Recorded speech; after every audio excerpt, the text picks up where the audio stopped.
The short version for the backstory is that the Russians don't see Ukraine as the end of the war, but the beginning of the war, and they want to push past Ukraine further on until they hit a geographic area that they feel they can defend.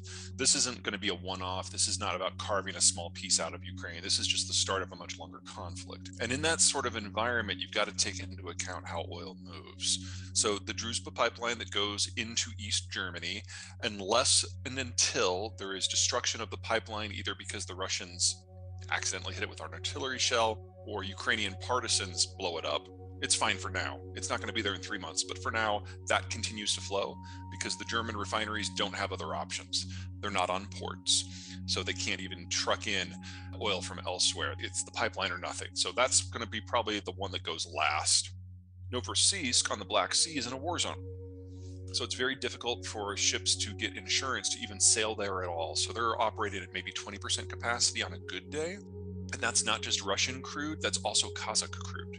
The CPC project out of Tengiz on the Caspian, that all goes to Novorossiysk, and the Tengiz project is about to shut down now because they can't get anything out. All of this is backing up the pressure. The facility on the Black Sea is now not the only one. There's been about 20 others that have either slowed or even stopped runs because they have nowhere to put their refining product. All that leaves is Primorsk on the Baltic. Now, that is a big discharge point. You're talking about 1.6 million barrels a day. That's not insignificant, but it's a shallow water port, so no super tanker. So it's only shuttle tankers. Shuttle tankers have limited range that pretty much only goes to Northern Europe. And if you want to send it further, you have to get 6 or 7 of those things together and do a sea-to-sea transfer in the territorial waters of a NATO state in order to send it on. And that is not a viable long or even midterm option. So we're seeing the pressure building up already, and probably within a month or two, they're going to be forced to shut in production for the long term. The Russians didn't get everything back online until December of 2021. That 30 years that it took them to get it back online, that included work by BP and Shell and Exxon and Schlumberger and Halliburton and Baker Hughes. They're all gone now. Yeah, at a minimum, you're talking about needing to have a replacement government for the Putin regime. Well, the Russian government would need a completely new leadership cadre. It's not clear that one even exists. And then they would have to hold the line and generate stability lasting at least 10 years before you could even start the real work. So we're getting to a point where everyone but the Germans are cutting Russian energy out of their equation. And even the Germans are bending over backwards to try to build alternate infrastructure, but they're the ones that have the furthest to go, so it's just going to take a little bit longer. But at some point this summer, assuming that the oil is still flowing, the European demand for that stuff is going to drop, and there's no way that the Europeans are going to keep their waterways open in order to facilitate other people benefiting from what they're paying for. So one way or the other, we are looking at the end of open seas in many areas for oil transport. We're not there yet. So I'm just spitballing here, but my best guess is that the Turks would manage to carve out an exemption for themselves so that they could still get crude access and food access on the Black Sea because they are a littoral state. But it's really difficult to see anything beyond that. No, the 2015 bill is what allowed the United States to export crude in the first place. Until then, we had not exported crude except for by executive exemption going back to 1973. So in 2015, we shifted the law so that crude could be directly exported without a presidential exemption any longer. That is the part that can be reconstituted by executive order from the president, but it does not include any other energy or energy products. So not LNG, not natural gas, not refined product, not electricity. So we would be entering in a world where the United States' supply of light sweet that until now has gone worldwide, that is removed. But American refiners could still export their surplus refined product, and American importers could still access international crude if they wanted to. But this is going to generate such a huge price disconnect in a post-Russian oil environment that we're talking about an environment with a functional ceiling in the United States and probably Canada of about 70 to 80, and then a functional floor everywhere else that is at the absolute minimum like 170.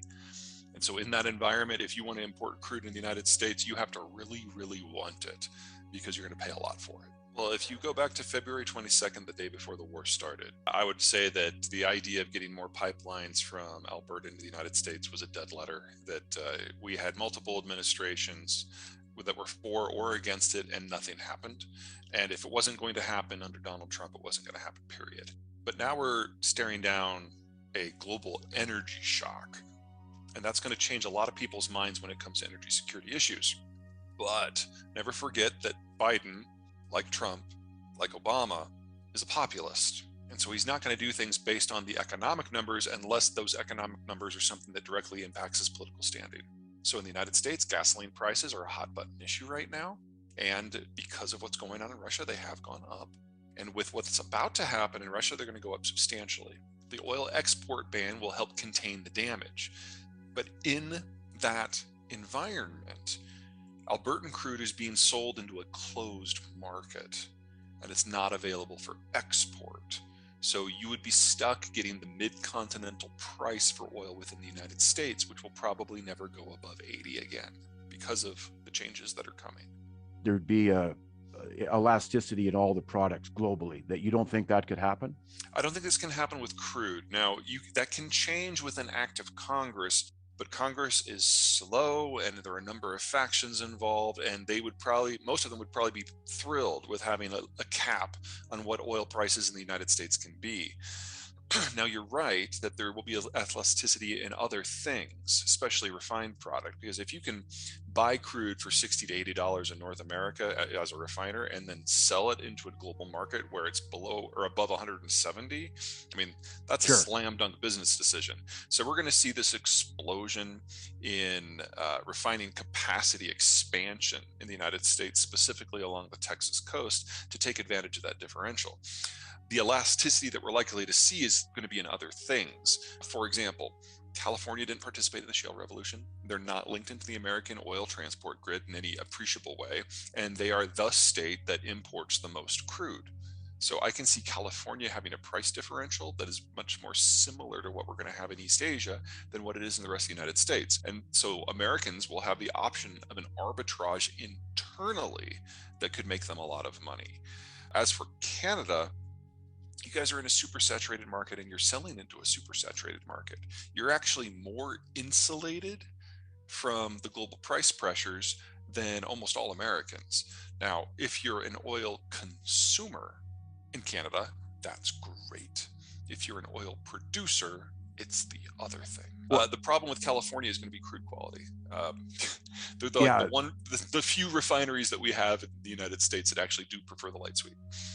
One of the things that we're seeing with crude right now is we know we're going to lose 4 to 5 million barrels a day of Russian crude. That is going to force the Europeans to go re-interface with a lot of their former colonies in Africa to make sure that crude goes north instead of east, which means that you're going to have this massive shortage in the Chinese market. They're not going to be able to function if they lose half their energy. So in the time that it takes a new pipeline to get stuff off to the Pacific, there's probably not going to be a Chinese economy to sell to anymore.